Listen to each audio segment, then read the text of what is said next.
Hoş geldiniz.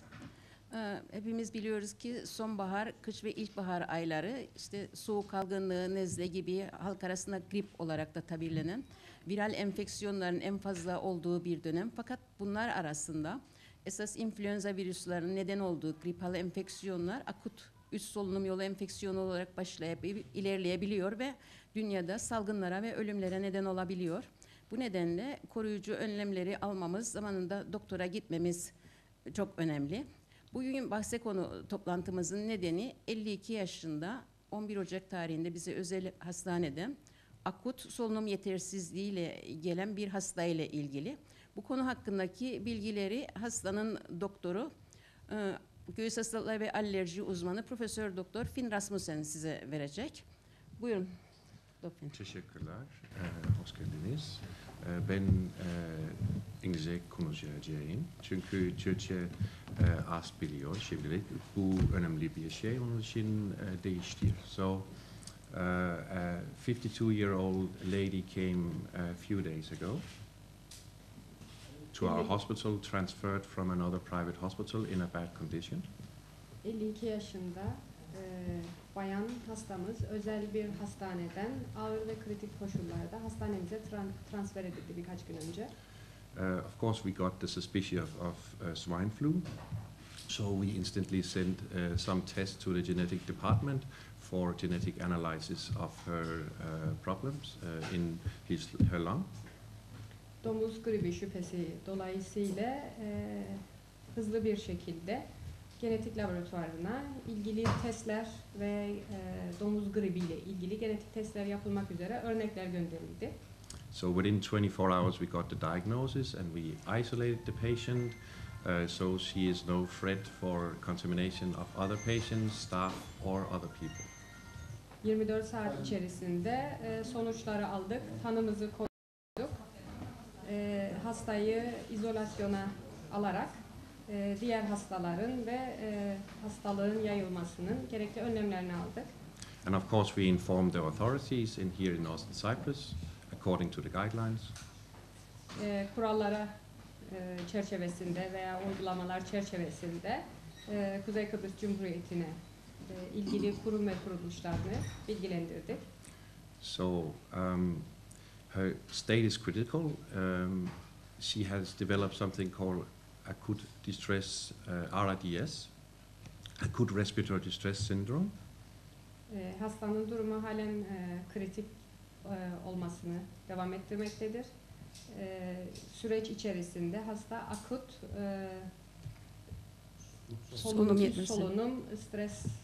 üst solunum yolları stres sendromunu geliştirdi. Yeah. And what is that?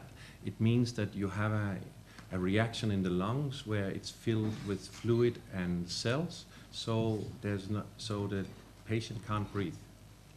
Bu da şu demektir, bu sendroma bağlı olarak hastanın akciğerlerinde hücreleri sıvı biriktirmekte ve bunun sonucu olarak da hasta solunum yapamamaktadır, nefes alamamaktadır. So therefore she is on a mechanical ventilator and approximately for the time being 10 to 15% of her lung is functioning. Bu sebepten dolayı da hasta mekanik solunum cihazına bağlanmıştır ve sadece akciğerlerinin %50'sini şu anda kullanabilmektedir ve mekanik yolla solunum yaptırılmaktadır. Of course the situation is very serious, but at least I'm very happy to see that we see improvement, very small improvement every day, so I'm still hopeful even though the situation is still very serious. Tabii ki durum oldukça kritik ve önemlidir ama geldiği günden bugüne küçük de olsa her gün ilerleme kaydettiğimizi görmekten dolayı da mutluyum. I also want to stress out to the people, of course, you have to be aware of swine flu and you have to go to your doctor if you are in doubt and you feel bad. Tabii ki bu fırsatı da bilerek böyle bir şüphesi olunması durumunda hızlı bir şekilde doktoruna başvurulması gerektiğini de hatırlatmak isterim. But generally for normal healthy people and kids, in generally it's not something that happens to them like it happens to the patient. Normalde sağlıklı bireylerde, çocuklarda sıklıkla karşılaştığımız ve hemen gündeme gelen bir pozisyon değildir. Yes. Yes, I'm finished. Teşekkür ediyorum. Enfeksiyon hastalıkları uzmanımız Doçent Doktor Kaya Süer Bey de bu vakayla ilgili ve domuz gribi ile ilgili size bilgiler aktaracaktır. Bu vakayla ilgili olarak zaten Fin hocamız gerekli bilgileri verdi ama hastanın tabii bu pozisyona kadar gelmiş olması, hayat tehdit edici bir pozisyonda olması dikkat çekici. Domuz gribiyle ilk defa 2009 yılında tanıştık hepimizin bildiği gibi ve geçtiğimiz 6 yıl içinde çoğu insan domuz gribiyle tanıştı ve kendini immünize etti. Yani bu hastalığı ayakta geçirdi. Dolayısıyla toplumda ciddi bir korku yaratmak değil amacımız. Ama 13/1/2016 tarihinde Türkiye Cumhuriyeti Sağlık Bakanlığı'ndan yapılan bir açıklamayı burada size paylaşmak istiyorum. 2905 tane olgudan örnek almışlar. Bunların 1261 tanesi de bir solunum virüsü olduğu tespit edilmiş. Bunun içine baktığımız zaman 595'inde rinovirüs, 463'ünde de influenza H1N1 saptamış. Yani domuz gribi gerçeği önümüzde. Ama Bin Hoca'nın da söylediği gibi hastalık grubu önemli. 2 yaşın altı, 65 yaşın üstü ve altta yatan kronik hastalıklar, işte obez olması, tansiyon problemi olması, solunum problemleri olması, bağışıklık sistemi baskılayan hastalıklara sahip olması gibi bir takım altta yatan faktörlerle beraber olan kişilerde bu enfeksiyon, H1N1 söz konusu olduğu zaman az da olsa ciddi seyirli olabilir. Ama Türkiye'deki Klinik Derneği, Enfeksiyon Hastalıkları ve Klinik Mikrobiyoloji Uzmanları Derneği'nin de yaptığı açıklamayı da göz önüne alırsak, domuz gribi artık mevsimsel bir grip olarak karşımızda. Tamam, klinik olarak ağır seyredebiliyor. Altta yatan hastalıkları olmayanlarda ciddi bir mortaliteli yani kötü seyretmiyor, öyle söyleyelim, ölümcül olmuyor. Çoğu insan bunu ayakta geçirebilir ama dediğim gibi yaş grupları ve altta yatan hastalıklı olanların en azından toplum içindeki davranışlarında kendilerini kalabalık ortamlardan ayırt etmeleri ve riskli temaslarda bulunmaktan kaçınmaları gerekir.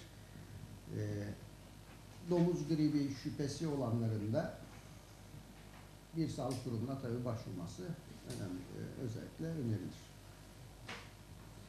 Teşekkür ediyoruz. Sorularınız varsa alabiliriz. Şüphelerden bahsettik. Mesela normalde grip gibi ne farkı var yani belirti olarak ne söyleyebiliriz? Şimdi ilk önce üst solunum yolu enfeksiyonuna gribi genel olarak bir ayrımını yapayım ben size. Üst solunum yolu enfeksiyonu dediğimiz zaman ateş, hafif bir ateş olabilir. İşte burun akıntısı, nezle, boğaz ağrısı gibi klinik bulgular olur ama vücutta sistemik bir belirti kolay kolay gözükmez. Yani kas eklem ağrıları yoktur. Ama grip dediğimiz zaman grip daha sistemik bir tablodur. Burada ateş 39-40 dereceye kadar çıkabilir. Burun akıntısı, boğaz ağrısı, öksürük, kuru öksürük şeklinde başlayabilir. Bunlar nezlede de olan şeyler ama esas ayırıcı tanı kas ve eklem ağrıları da ekleniyorsa eğer kliniğe, yüksek ateşin yanında kas eklem ağrıları da ekleniyorsa bunu artık grip olarak tanımlıyoruz. Altta yatan kronik hastalıklar, altta hazırlayıcı faktörler de söz konusuysa böyle bir durumda tabii ki tedbirli olmakta fayda var. Actually, there's no difference between a normal influenza A virus and a subtype at the start. The risk is that it goes deeper in the airways, and therefore the risk for complication is higher. In principle, as my colleague says, the flu-like symptoms are the same in the start. Başlangıçta nezle benzeri semptomları aynı olmakla beraber bundaki fark daha hızlı bir şekilde, hızlıca üst solunum yolundan alta, ciğerlere hızlı bir şekilde yeşleşim göstermesidir diyor. İnfluenza A ile alt gruplar arasındaki başka, yani ilk başlangıçta belirgin farkın hızlı bir şekilde akciğerlere inmesini söylüyor. Domuz gribi vakasından gelen hasta hastaneye girdikten sonra ekstra önlemler alındı mı? Çünkü karantina gibi sebepler olur. Türkiye'de de var bunun örnekleri. Bunun gibi bir ekstra önlemler alındı mı? As the patient was transferred, and as soon as we'd made the diagnosis, we isolated. So we followed the normal guidelines for that. So yes, we took extra measures. Yes.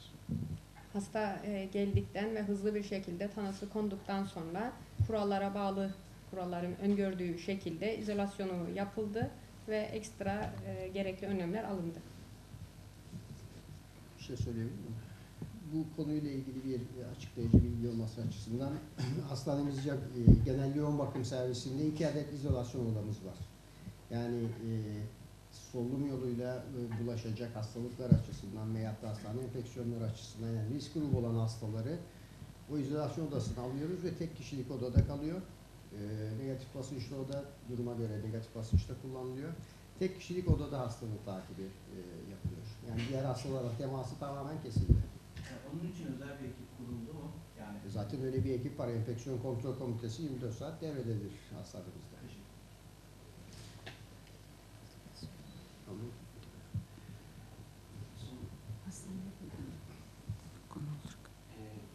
Hastaların bu şeye yakalanmaması için aşı ya da önceden alabileceği önlem var mı? Yani hastalara ne tavsiye edebiliriz? Kapalı mekanlarda mesela Şimdi temin söze başlarken 2009 yılında ilk defa domuz gribiyle karşılaştık dedik. Dolayısıyla her sene grip aşıları yenileniyor biliyorsunuz ve her sene yeni çıkan bir sene belki virüsler aşıların içine konuyor. Şu anda piyasada mevcut olarak bulunan grip aşıları adı altında bulunan şeylerin içinde H1N1'i de kapsayan şeyler var. Kişilerin risk grubunda olanların kesinlikle zaten yaptırmasını öneriyoruz. Ama risk grubunda olmayan ama bu hastalıkla tanışmak istemeyenler de şeyi yaptırabilir.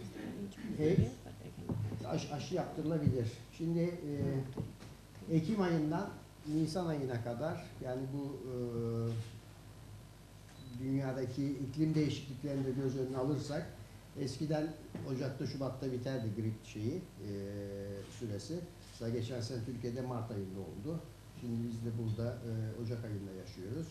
Nisan'a kadar, Ekim'den Nisan'a kadar artık grip dönemi diye kabul edilebiliyor. Bu süreç içinde aşı yapılması uygun olabilir. %100 peki önler mi?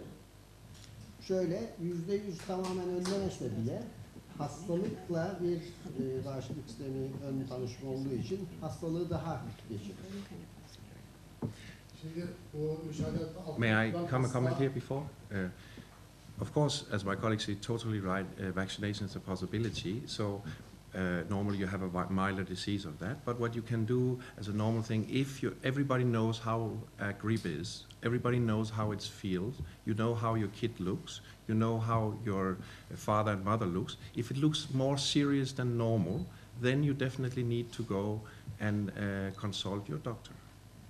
Aşı yanı sıra herkes gripin nasıl semptomlar verdiğini ve kendisinin, çocuğunun, ailesinin nasıl gözüktüğünü bilir. Eğer grip oldu ama daha ağır bir görüntüde seyrediyor ise ve görüntüde değişikliği siz fark edebiliyorsanız mutlaka bir doktora başvurunuz.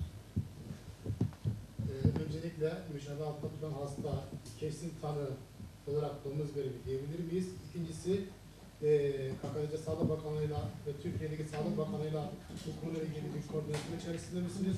Diğer taraftan da eğer hastada bu tanı netleştiyse hastanın iletişim kurduğu kişiler hakkında herhangi bir denetim kontrol yapıldı mı yapılacak? Yes, we can say to that. 100% it is. Only God knows better than us, but we did all the standard tests here, so there's no doubt in that sense. The test was very positive. And we did inform the authorities as we were supposed to. Of course we do that, because it's of a general matter for our society, so we have to do these issues. Evet, tanı kesinlikle doğrudur diyebiliriz.